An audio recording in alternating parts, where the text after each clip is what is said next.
नमस्कार, मेरा नाम है शिवम कुमार लोटसवे और मैं आज आपको एक्सप्लेन करने वाला हूँ डॉक्टर फॉस्टस। तो दोस्तों, ज़रा कल्पना कीजिए कि एक ऐसा इंसान है जिसके पास नॉलेज है, डिग्री है, रिस्पेक्ट है, पैसा है, लेकिन फिर भी उसके अंदर एक खालीपन है, एक भूख है। और यही कहानी है डॉक्टर फॉस्टस की। डॉक्टर फॉस्टस एक एलिजाबेथन एज का एक बहुत ही फेमस ट्रेजिक प्ले है जिसे क्रिस्टोफर मार्लो ने लिखा था। ये वही समय है जब विलियम शेक्सपियर भी अपने नाटक लिख रहे थे। इस प्ले का पूरा टाइटल है the tragic history of the life and death of doctor Faustus. और इसे पहली बार 1592 के आसपास एडमिरल मैन ने परफॉर्म किया था। डॉक्टर फॉस्टस इस प्ले का सेंट्रल कैरेक्टर है और एक ट्रेजिक हीरो है। वह जर्मनी के विटनबर्ग शहर का एक बहुत ही बड़ा स्कॉलर है। उसने फिलोसफी, मेडिसिन, लॉ और थियोलॉजी सब कुछ पढ़ लिया है, लेकिन फिर भी वह संतुष्ट नहीं है। यही बात डॉक्टर फॉस्टस को सबसे ज्यादा फ्रस्ट्रेट करती है। उसे ऐसा लगता है कि ये सारे सब्जेक्ट्स इंसान को लिमिट में बांध देते हैं। इसलिए वह उस नॉलेज की तलाश करता है जो उसे सीमाओं से बाहर लेकर जाए। और इसी वजह से उसका झुकाव नेक्रोमेंसी यानी काले जादू की तरफ होता है, जिसे उस समय पाप और शैतानी की विद्या माना जाता था। डॉक्टर फॉस्टस का एक नौकर है जिसका नाम है वैगनर। डॉक्टर फॉस्टस अपने नौकर वैगनर से कहता है, क्या तुम मुझे किसी से मिलवा सकते हो जो मुझे काला जादू सिखा सके? तब वैगनर फॉस्टस को वेल्डस और कॉर्नीलियस से मिलवाता है। ये दोनों काले जादू में माहिर होते हैं और यह दोनों डॉक्टर फॉस्टस को ये बताते हैं कि वह जादू के जरिए आत्माओं को बुला सकता है और इंसान भगवान जितना शक्तिशाली हो सकता है। यह बात डॉक्टर फॉस्टस के ईगो और प्राइड को मजबूत कर देती है। जैसे ही फॉस्टस मैजिक की दुनिया में कदम रखता है, वैसे ही उसके सामने दो एंजल्स आते हैं, गुड एंजल और bad angel. Good angel Faustus की कॉन्शियस की आवाज है जो उसे भगवान यानी कि गॉड की तरफ लौटने की सलाह देती है। गुड एंजल उससे ये कहती है कि पश्चाताप कर लो और काला जादू छोड़ दो। वहीं बैड एंजल डॉक्टर फॉस्टस को ताकत, प्रतिष्ठा और प्लेजर का सपना दिखाती है और उसे आगे बढ़ने के लिए उकसाती है। वेल्डस और कॉर्नेलियस जो डॉक्टर फॉस्टस को जादू टोना सिखा रहे हैं, वो डॉक्टर फॉस्टस को जादू की किताबें देते हैं। ये कोई आम किताबें नहीं थी, ये फॉरबिडन बुक्स थीं जिसके अंदर मंत्र और आत्माओं को बुलाने की विधियां लिखी हुई थी। इसी बीच डॉक्टर फॉस्टस के घर उसके दो स्कॉलर दोस्त आते हैं। वह फॉस्टस के नौकर वैगनर से आकर पूछते हैं, फॉस्टस कहाँ है? तो वैगनर उसे बताता है कि वह वॉल्डस और कॉर्नेलियस के साथ काला जादू सीख रहा है।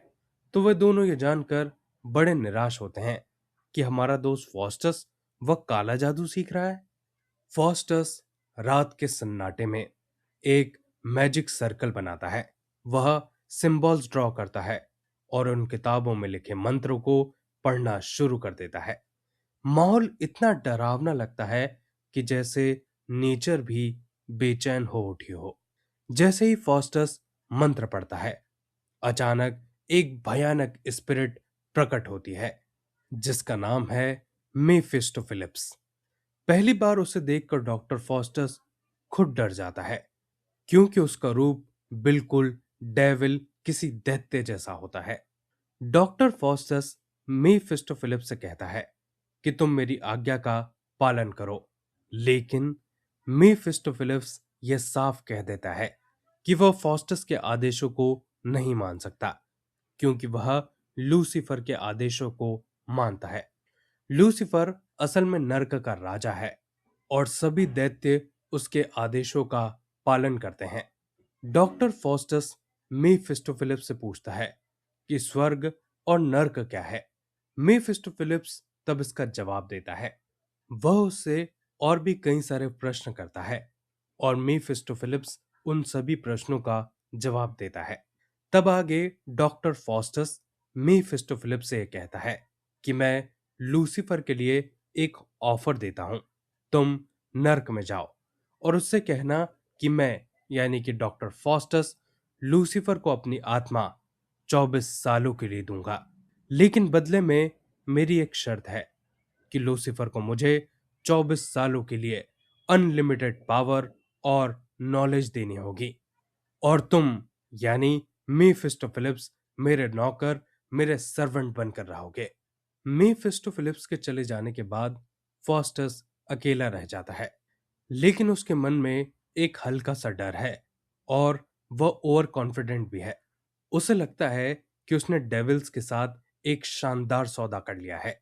इस बीच डॉक्टर फॉस्टस का नौकर यानी कि वैगनर फॉस्टस के पास नए नए लोगों को लेकर आता है जो उसे काला जादू सीखने में मदद करते हैं।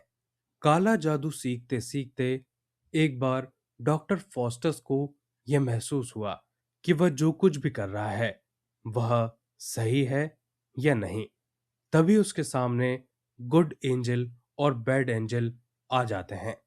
गुड एंजल फिर से उसे यह समझाती है कि ऐसा मत करो और पश्चाताप कर लो, ईश्वर से माफी मांग लो। जबकि बैड एंजल उसे ये याद दिलाता है कि अब बहुत देर हो चुकी है। मीफिस्टोफिलिप्स डॉक्टर फॉस्टस के पास वापस आता है और हेल की रियलिटी बताता है। फॉस्टस के अंदर एक हल्की सी घबराहट सी पैदा होती है। मीफिस्टोफिलिप्स उसे ये बताता है कि हेल कोई जगह नहीं, बल्कि गॉड से दूर होना ही हेल है। यह बात फॉस्टस को छूती है, लेकिन वो उसे दबा देता है। आगे मेफिस्टोफिलिप्स डॉक्टर फॉस्टस से ये कहता है कि तुम्हें लूसीफर का इनाम हासिल करने के लिए यानी जो तुमने डिमांड रखी है 24 सालों तक कि तुम्हें अनगिनत पावर और नॉलेज दे दी जाए, इसके लिए तुम्हें लूसीफर के एक एग्रीमेंट पर अपने खून से साइन करना होगा, दस्तखत करनी होगी। फॉस्टस पहले थोड़ा हिचकिचाता है क्योंकि जैसे ही वह अपना खून निकालता है उसका खून अचानक जमने लगता है। यह एक साफ संकेत है कि अभी भी कोई डिवाइन पावर अभी भी उसे रोकना चाहती है, उसे बताना चाहती है कि आगे मत बढ़ो। तभी मीफिस्टोफिलिप्स गरम गरम कोयले लेकर आता है ताकि उसके खून को फिर से बहने लायक बना सके और फिर डॉक्टर फॉस्टस कॉन्ट्रैक्ट पर साइन कर देता है और इस तरह डॉक्टर फॉस्टस और लूसीफर का एग्रीमेंट तय हो जाता है। और अब एग्रीमेंट के तहत मीफिस्टोफिलिप्स अब डॉक्टर फॉस्टस का गुलाम बन जाता है। अब फॉस्टस एक इच्छा रखता है। वह मीफिस्टोफिलिप्स से एक वाइफ मांगता है, एक पत्नी मांगता है। फॉस्टस सोचता है कि अगर उसे दुनिया की हर पावर मिल सकती है तो एक पत्नी देना कौन सी बड़ी बात है। लेकिन यहां पहली बार मीफिस्टोफिलिप्स सीधे इनकार कर देता है, मना कर देता है। वह फॉस्टस से कहता है कि मैरिज कोई साधारण रिश्ता नहीं है, बल्कि वह एक पवित्र, एक सीक्रेट सेरेमनी है जो भगवान के नियमों से जुड़ी हुई है। इसलिए हेल यानी कि नर्क की शक्तियां इसमें दखल नहीं दे सकती। यह बात सुनकर फॉस्टस चौंक जाता है। उसे पहली बार यह महसूस होता है कि डेविल की भी अपनी सीमाएं हैं। लेकिन मीफिस्टोफिलिप्स फॉस्टस को पूरी तरह निराश भी नहीं करना चाहता। वो उसकी इमोशनल कमजोरी को समझता है। वह उसे एक चालाक ऑफर देता है। वह कहता है कि वाइफ नहीं, लेकिन वह उसे एक सुंदर वुमन का इल्यूजन दे सकता है। ऐसी स्त्रियां जो दिखने में रियल हों पर असल में शैडो हों। फिर वह फॉस्टस के सामने एक के बाद एक ब्यूटीफुल स्पिरिट्स पेश करता है जो उसे प्लेजर और अट्रैक्शन देती हैं। इससे एक बात साफ हो जाती है कि वह उसे रियलिटी से दूर रखता है। और एक बार फिर डॉक्टर फॉस्टस के सामने गुड एंजल और बैड एंजल आती हैं और डॉक्टर फॉस्टस यह सोचता है, क्या मैं भगवान से माफी मांग लूं या नहीं। लेकिन फॉस्टस ये तय करता है कि वह माफी नहीं मांगेगा। मीफिस्टोफिलिस डॉक्टर फॉस्टस को यूनिवर्स और एस्ट्रोनॉमी पर कई सारी किताबें देता है। तब डॉक्टर फॉस्टस मीफिस्टोफिलिप्स से बड़े बड़े सवाल पूछने लगता है कि ये क्रिएशन, ये यूनिवर्स, ये तारे, ये प्लेनेट और ये हेवन कैसे बने हैं। शुरुआत में मीफिस्टोफिलिप्स एस्ट्रोनॉमी और नेचर से जुड़े सवालों का जवाब देता है, क्योंकि ये सभी उसकी सीमाओं में आते हैं। लेकिन जैसे ही फॉस्टस स्पिरिचुअल सवाल पूछता है कि गॉड कौन है, आत्मा क्या होती है, मुक्ति यानी कि सेल्वेशन कैसे मिलती है, मीफिस्टोफिलिप्स अचानक चुप हो जाता है या फिर बात बदलता है, क्योंकि आखिरकार मीफिस्टोफिलिप्स एक डेविल होता है, एक दैत्य होता है, और वह भगवान का नाम नहीं लेना चाहता। वह यह नहीं बताना चाहता कि भगवान ने इस पूरी सृष्टि की रचना की है। यही फॉस्टस को पहली बार यह एहसास होता है कि डेविल नॉलेज दे सकता है, लेकिन ट्रुथ नहीं, सच्चाई नहीं। डॉक्टर फॉस्टस एक सोच में पड़ जाता है और तभी एक बार फिर से डॉक्टर फॉस्टस के सामने वही पुराना संघर्ष लौट आता है। उसके सामने गुड एंजल और बैड एंजल प्रकट होते हैं। गुड एंजल उसे याद दिलाता है कि अभी भी कुछ खत्म नहीं हुआ है। अगर वह सच्चे दिल से ईश्वर से माफी मांग ले तो उसकी आत्मा बच सकती है। वहीं बैड एंजल उसे डराता है, उसे कॉन्ट्रैक्ट की शर्तों को याद दिलाता है और उसे पीछे हटने के लिए कहता है। इस बार हालत थोड़ी अलग होती है। फॉस्टस के अंदर सच में एक बदलाव आता है। पहली बार वह गंभीरता से सोचता है, क्या मैंने सच में बहुत बड़ी गलती कर दी है? क्या अब मुझे भगवान से माफी मांग लेनी चाहिए? और इसी पल वह तय कर लेता है कि वह पश्चाताप करेगा, वह ईश्वर से माफी मांगेगा।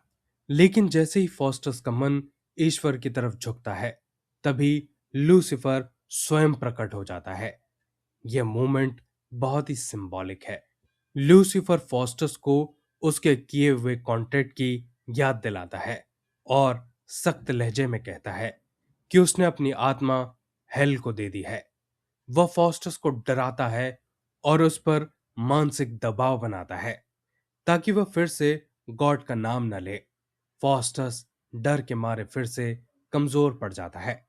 वह लूसीफर को यह भरोसा दिलाता है कि वह अब कभी भी ईश्वर की तरफ नहीं जाएगा। लूसीफर जाते जाते डॉक्टर फॉस्टस को एंटरटेन और डिस्ट्रैक्ट रखने के लिए एक और बुक देकर जाता है। इसके बाद मीफिस्टोफिलिप्स फॉस्टस को एक जादुई बग्गी में चैरियट में बिठाता है और उसे एक वर्ल्ड टूर पर ले जाता है। मीफिस्टोफिलिप्स उसे प्लेनेट की मोमेंट, स्टार्स की पोजीशन और अर्थ के स्ट्रक्चर के बारे में बताता है। बाहर से ये बहुत ही ग्रैंड और मैजिकल लगता है, लेकिन धीरे धीरे यह साफ हो जाता है कि यह टूर सिर्फ देखने तक ही सीमित है। समझने और बदलने की शक्ति फॉस्टस के पास नहीं है। यह एक सटल आयरनी है। जिस इंसान ने भगवान बनने का सपना देखा था, वह अब एक टूरिस्ट बनकर दुनिया देख रहा है। संसार की सैर पूरी करने के बाद मीफिस्टोफिलिप्स और डॉक्टर फॉस्टस अंत में रोम पहुंचते हैं। रोम उस समय सिर्फ एक शहर नहीं था, बल्कि कैथोलिक चर्च की एक बड़ी सत्ता का केंद्र भी था। यहाँ पर डॉक्टर फॉस्टस रोम के भव्य मॉन्यूमेंट, चर्च और शानदार स्ट्रक्चर देखता है। उसकी इच्छा होती है कि वह इस महान शहर को और अच्छे से घूमे और इसे करीब से देखे। तभी मीफिस्टोफिलिप्स एक हल्की सी शरारती मुस्कान के साथ फॉस्टस से कहता है, सब कुछ दिखाएंगे, लेकिन इससे पहले एक छोटा सा काम तो कर लें। वह फॉस्टस का ध्यान पोप की तरफ खींचता है, जो अपने चेम्बर में बैठा हुआ होता है। मीफिस्टोफिलिप्स फॉस्टस को इनविजिबल बना देता है और दोनों मिलकर पोप और उसके फॉलोवर्स को परेशान करने लगते हैं, उनका खाना उड़ा देते हैं, आवाजें निकालते हैं और धार्मिक रिचुअल्स में बाधा डालते हैं। इतना सब करने के बाद फॉस्टस फिर से जर्मनी आ जाता है और जब वह वापस आ जाता है तब तक उसकी प्रसिद्धि चारों तरफ फैल गई होती है और इसी वजह से जर्मन एम्परर चार्ल्स फिफ्थ उसे अपने रॉयल कोर्ट में आमंत्रित करते हैं क्योंकि वह भी उसकी जादुई शक्तियां देखना चाहते हैं। कोर्ट में फॉस्टस अपनी मैजिक स्किल्स दिखाता है, लेकिन वहां मौजूद एक नाइट को यह सब पसंद नहीं आता क्योंकि फॉस्टस ने यह सब अपने काले जादू की स्किल्स से किए थे। फॉस्टस गुस्से गुस्से में उस आदमी के सिर पर सींग उगा देता है। इसके बाद घोड़ों का व्यापारी डॉक्टर फॉस्टस से एक घोड़ा खरीदने के लिए आता है और फॉस्टस उस आदमी को घोड़े पर बैठाता है और पानी पर चलाता है और अचानक से घोड़े को गायब कर देता है, यानी कि वह सबको परेशान करता है। तभी फॉस्टस का नौकर वैगनर आकर उसे ही खबर देता है कि एक प्रतिष्ठित nobleman duke of Van Halt ने उसे अपने दरबार में आमंत्रित किया है।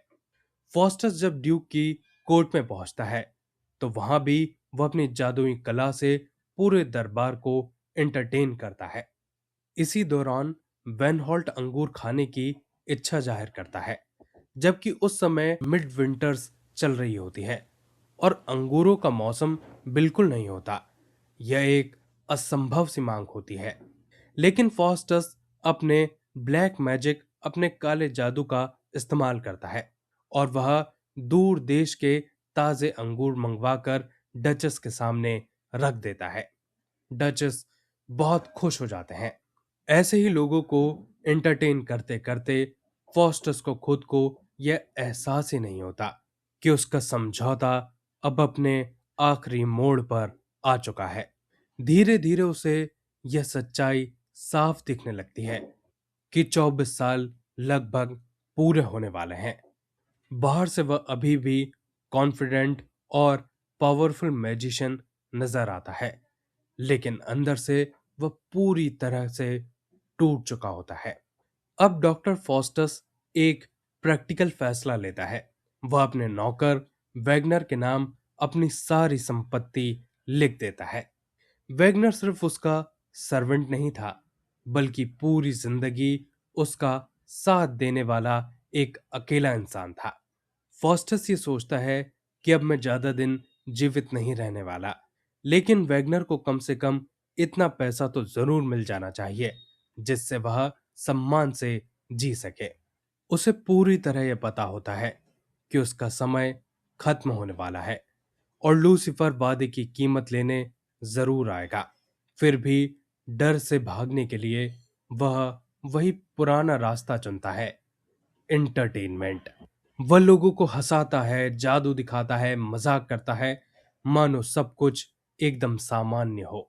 फॉस्टर्स के कुछ स्कॉलर दोस्त उससे कहते हैं कि अगर तुम्हारे पास सच में इतनी जबरदस्त जादुई शक्ति है तो ग्रीक माइथोलॉजी की सबसे सुंदर स्त्री हेलेन ऑफ ट्रॉय को बुलाकर दिखाओ। फॉस्टस उनकी बात मान लेता है और मेफिस्टोफिलिप्स की मदद से हेलेन की आत्मा को वह बुला लेता है। इसी बीच कहानी में एक ओल्ड मैन, एक बूढ़ा आदमी आता है। यह कोई साधारण इंसान नहीं होता, बल्कि क्रिश्चियन फेथ और होप और पश्चाताप का एक प्रतीक होता है। वह फॉस्टस से बड़े प्यार और शांति से कहता है, अभी भी समय है। अगर तुम सच्चे दिल से ईश्वर से माफी मांगो तो तुम्हारी आत्मा बच सकती है। यह बात फॉस्टस के दिल को झकझोर देती है। वह सचमुच पश्चाताप के काफी करीब पहुंच जाता है, लेकिन तभी मीफिस्टोफिलिप्स उसे डराने लगता है, उसे धमकी देता है कि अगर तुमने ईश्वर की तरफ रुख किया तो तुम्हें भयानक यातनाएं दी जाएगी। डर के मारे फॉस्टस फिर से पीछे हट जाता है। फॉस्टस ये कहता है कि वह यह सब तो करना ही नहीं चाहता था, लेकिन यह बूढ़ा आदमी आकर मुझे भटका रहा है। फॉस्टस अब साफ तौर पर टूट चुका होता है। वह मीफिस्टोफिलिप्स से कहता है कि तुम हेलन ऑफ ट्रॉय को बुलाओ और उसे मेरा लवर बना दो, ताकि मैं उसकी सुंदरता में खो जाऊं और ये भूल जाऊं कि मेरा एग्रीमेंट अब खत्म होने वाला है। मेफिस्टोफिलिप्स उसकी बातें मान लेता है। हेलन फिर से आ जाती है, सुंदर और आकर्षक। अब जैसे जैसे समय बीतता है, फॉस्टस की मौत धीरे धीरे उसके करीब आती जाती है। अब वह हंस नहीं पाता, उसका मन अशांत रहता है। दिन ब दिन उसकी बेचैनी बढ़ती चली जाती है। उसे हर पल हर घड़ी की आवाज सुनाई देने लगती है, मन उस समय उसे याद दिला रहा हो कि अब बचने का कोई रास्ता नहीं है। इसी हालत में उसके स्कॉलर दोस्त उसके पास आते हैं और पूछते हैं, फॉस्टस, तुम इतने परेशान क्यों हो? तुम्हारे चेहरे पर डर क्यों है? तब फॉस्टस पहली बार सच बोल देता है। वह टूटे हुए स्वर में कहता है, मैंने डेविल के साथ एक डील की थी, 24 सालों के लिए पावर ली थी और बदले में मुझे अपनी आत्मा देनी थी। अब मेरे पास सिर्फ 1 घंटा बचा है। अब आखिरकार डॉक्टर फॉस्टस डर के मारे टूट जाता है। वह भागता हुआ ईश्वर की ओर जाता है और रो रो कर माफी मांगता है। पहली बार उसका घमंड पूरी तरह से चूर चूर हो जाता है।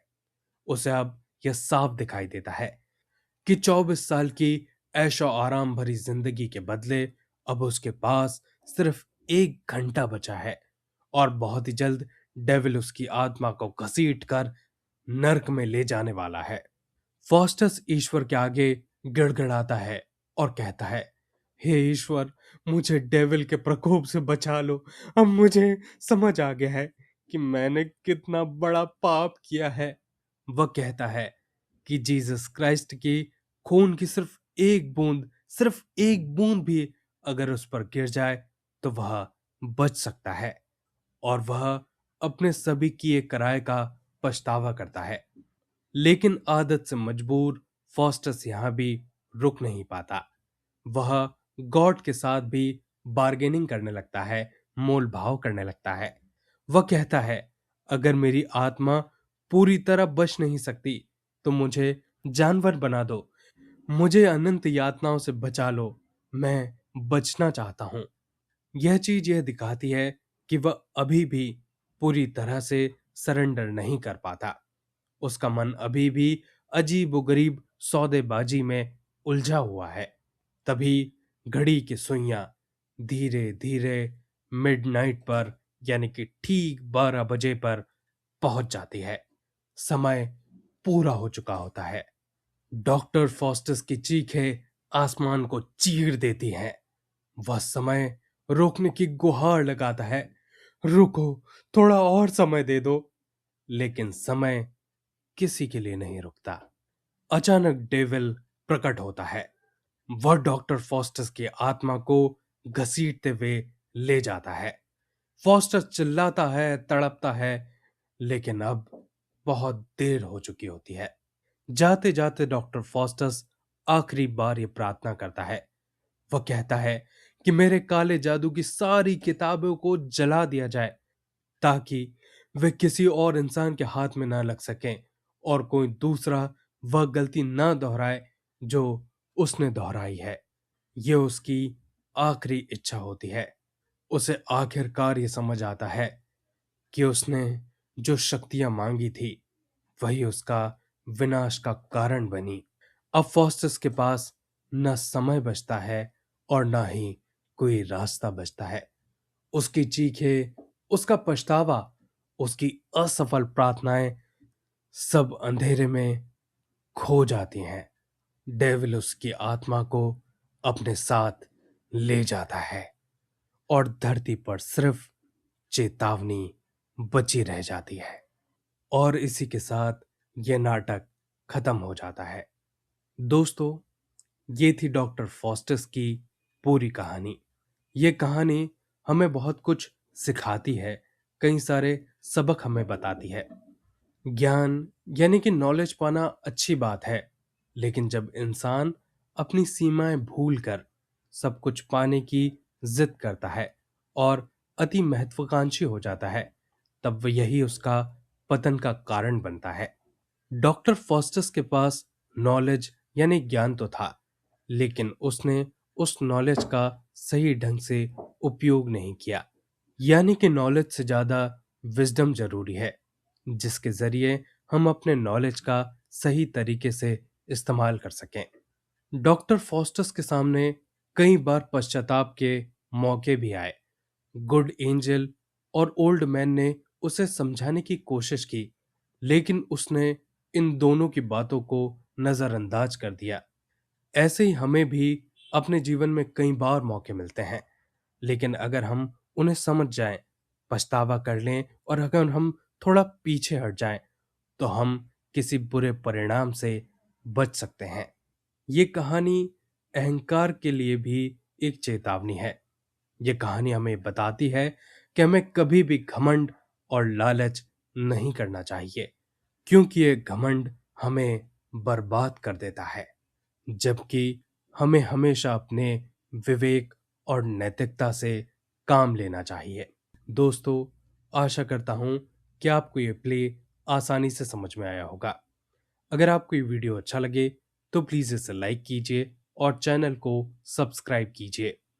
अपने आसपास सफाई बनाए रखें और एक पेड़ जरूर लगाएं। आप सभी का बहुत बहुत धन्यवाद।